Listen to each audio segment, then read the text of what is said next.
ভাজপাৰ যি সভাপতি J P নাড্ডাক মই ধন্যবাদ জ্ঞাপন কৰিছোঁ। দেশৰ যি গৃহমন্ত্ৰী অমিত শ্বাহ ডাঙৰক মই ধন্যবাদ জ্ঞাপন কৰিছোঁ। অসমৰ মুখ্যমন্ত্ৰী সৰ্বানন্দ সোণোৱাল ডাঙৰক ধন্যবাদ জ্ঞাপন কৰিছোঁ। নেডাৰ আহ্বায়ক ডক্টৰ হিমন্ত বিশ্ব শৰ্মা ডাঙৰক মই ধন্যবাদ জ্ঞাপন কৰিছোঁ। আৰু ভাজপাৰ অসম ৰাজ্যিকৰ সভাপতি ৰঞ্জু দাসক ধন্যবাদ জ্ঞাপন কৰিছোঁ। এইকাৰণে ধন্যবাদ জ্ঞাপন কৰিছোঁ যে ভাৰতীয় জনতা পাৰ্টীয়ে অসম গণ পৰিষদ UPPL একেলগে নিৰ্বাচন অৱতীৰ্ণ কৰাৰ ক্ষেত্ৰত আজি গোটেই অসমত ৰাভা হাছং যৌথ সংগ্ৰাম সমিতিক লগত ৰাখি যে নিৰ্বাচনী যি অৱতীৰ্ণ হোৱাৰ যি চিন্তা কৰিছে, আমাকো এটা ৰাজনৈতিক দলে যে যৌথ সংগ্ৰাম সমিতি ক'ৰবাত নহয় ক'ৰবাত যে মৰমৰ দৃষ্টিকোণেৰে চাইছে, তাৰ কাৰণে মই সকলোকে ধন্যবাদ জ্ঞাপন কৰিছোঁ। আৰু ডক্টৰ হিমন্ত বিশ্ব শৰ্মা, সৰ্বানন্দ সোণোৱাল ডাঙৰীয়া আৰু ৰঞ্জু কুমাৰ দাস ডাঙৰীয়াৰ সহযোগ অবিহনে বা তেখেতসকলৰ মনৰ প্ৰবল ইচ্ছা নাথাকিলে দুধনৈ বিধানসভা সমষ্টিক যৌথ সংগ্ৰাম সমিতিক আজিৰ তাৰিখত আমাক চিট চেয়াৰত নিশ্চয়কৈ নাহে। গতিকে এই চৰকাৰে পুনৰবাৰ তেখেতসকলৰ মই কৃতজ্ঞতা আৰু ধন্যবাদ জ্ঞাপন কৰিছোঁ, অন্তৰৰ পৰা জ্ঞাপন কৰিছোঁ।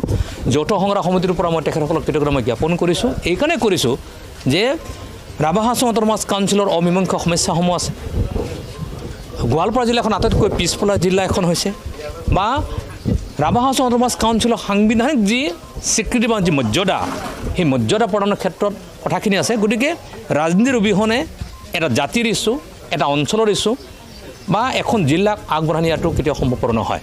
গতিকে ৰাজনৈতিক প্ৰতিনিধিৰ অবিহনে এইটো কেতিয়াও সম্ভৱপৰ নহয়। সেইকাৰণে যৌথ সংগ্ৰাম সমিতিৰ চিন্তা চৰ্চা, ৰাভা হাছং অট'নমাছ কাউন্সিলৰ চিন্তা চৰ্চা, ৰাভা হাছংবাসী ৰাইজৰ চিন্তা চৰ্চা, দুধনৈ সমষ্টিবাসীৰ চিন্তা চৰ্চাক উপলব্ধ কৰিব পৰা জোখেৰে যদি প্ৰতিনিধি আমি দিছপুৰলৈকে প্ৰেৰণ কৰিব পৰা নাযায়, তেতিয়াহ'লে আমাৰ যি অমীমাংসা সমস্যা আছে সেইটো সমাধান কৰা কেতিয়াও সম্ভৱপৰ নহয়। আৰু সেই দৃষ্টিভংগীৰে আমি আগবঢ়াব পাৰিম আৰু এনেধৰণৰ ইছ্যুবিলাক লৈ আমি আগবাঢ়িম অনাগত দিনসমূহত। আৰু মই ভাবোঁ দুধনৈ সমষ্টিৰ যি ৰাইজ, যি সাধাৰণ ভোটাৰ ৰাইজ আছে, আমি তেখেতসকলৰ প্ৰতি মোৰ বিনম্ৰ অনুৰোধ আৰু মই প্ৰাৰ্থনা জনাইছোঁ যে আপোনালোকে আহক, আমাৰ চিন্তাৰ সৈতে আপোনালোকে একমত হওক আৰু আমাৰ চিন্তাৰ সৈতে একমত হৈ আমাৰ অঞ্চলৰ যি অমীমাংসা যি সমস্যা আছে সমাধান কৰাৰ ক্ষেত্ৰত তেখেতসকলে সহযোগিতা কৰক, মই তাকে আশা প্ৰকাশ কৰিছোঁ। আৰু মই নিশ্চিত দুধনৈ সমষ্টিবাসী ৰাইজ ভোটাৰসকল যিহেতু সচেতন, যদিও আমাৰ শিক্ষিত মানুহৰ সংখ্যা কম, তথাপি ভোটাৰ ৰাইজ যিহেতু শিক্ষিত সচেতন, গতিকে আমি ভাবোঁ যৌথ সংগ্ৰাম সমিতিৰ চিন্তাৰ সৈতে তেখেতসকলে একমত হৈ এই বিপুল ভোটত জয়ী কৰিবৰ কাৰণে চামজি ৰাভা ডাঙৰীয়াক বিপুল ভোটত জয়ী কৰাবৰ কাৰণে ৰাইজ ওলাই আহিব আৰু তাৰ ফলাফল ৰাইজে বা তাৰ যি পিছত ৰিজাল্ট ৰাইজে ভাল ধৰণে পাব। প্ৰাৰ্থীটো লাভ কৰি যথেষ্ট ভাল লাগিছে, কাৰণ যৌথ সংগ্ৰাম সমিতিৰ মাজত আমাৰ আলোচনা হৈছে।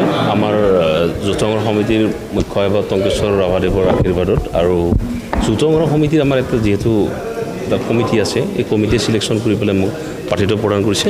গতিকে আমি আশা কৰিছোঁ আগন্তুক দিনত ভাৰতীয় জনতা পাৰ্টী, যিহেতু জনতা পাৰ্টীৰ চিম্বলত মই খেলিবলৈ ওলাইছোঁ, গতিকে ভাৰতীয় জনতা পাৰ্টী আৰু যৌথ সংগ্ৰাম সমিতি আমি একেলগে এই অঞ্চলটোক উন্নয়নৰ ক্ষেত্ৰত বা বিভিন্ন যিহেতু যিবিলাক সমস্যা আছে, এই সমস্যাবিলাক সমাধান কৰাৰ কাৰণে নিশ্চয় ইয়াৰ পৰা জড়িত হ'ব লাগিব। গতিকে সকলো ৰাইজৰ আশীৰ্বাদ বিচাৰিছোঁ আৰু আশীৰ্বাদ এইকাৰণে বিচাৰিছোঁ কাৰণ এই অঞ্চলটো আপোনালোকে গমেই পায় যে বহুত বেকৱাৰ্ড, বহুত সমস্যা আছে, সমস্যাৰে জৰ্জৰিত। গতিকে এই অঞ্চলটোক যদি সমস্যাবিলাক সমাধান কৰিব লগা হয়, 100% সমস্যা সমাধান নহ'লেও বিভিন্ন সমস্যা আছে, এই সমস্যাবিলাক সমাধান কৰিব লগা হ'লে নিশ্চয় ইয়াৰ কাৰণে মাতমতা এজন ব্যক্তি লাগিব। গতিকে সকলোৰে আশীৰ্বাদ লৈ পেলাই সমস্যাখিনি সমাধান কৰাৰ কাৰণে বিধানসভাত নিশ্চয় মাত মাতিম। বা এই অঞ্চলটোত থকা বিভিন্ন জাতি জনগোষ্ঠীসকলৰ লগত মই একেলগে কাম কৰি আছোঁ আৰু সকলো জাতি জনগোষ্ঠীৰ সমস্যাবিলাক মই ভালদৰে বুজি পাওঁ আৰু সকলো জাতি জনগোষ্ঠী সম্পূৰ্ণভাৱে মোক সমৰ্থন কৰিছে। এইকাৰণে সমৰ্থন কৰিছে, তেওঁলোকে ভাবিছে যে মই এজন উপযুক্ত কেণ্ডিডেট। গতিকে উপযুক্ত কেণ্ডিডেট তেওঁ নিশ্চয় আমাৰ সমস্যাবিলাকৰ ক্ষেত্ৰত মাত মাতিব বা এই অঞ্চলত থকা যিবিলাক সমস্যা আছে সেই সমস্যাবিলাকৰ ক্ষেত্ৰত মাত মাতিব বুলি সকলো যৌথ সংগ্ৰাম সমিতিৰ বিষয়ববীয়াসকলে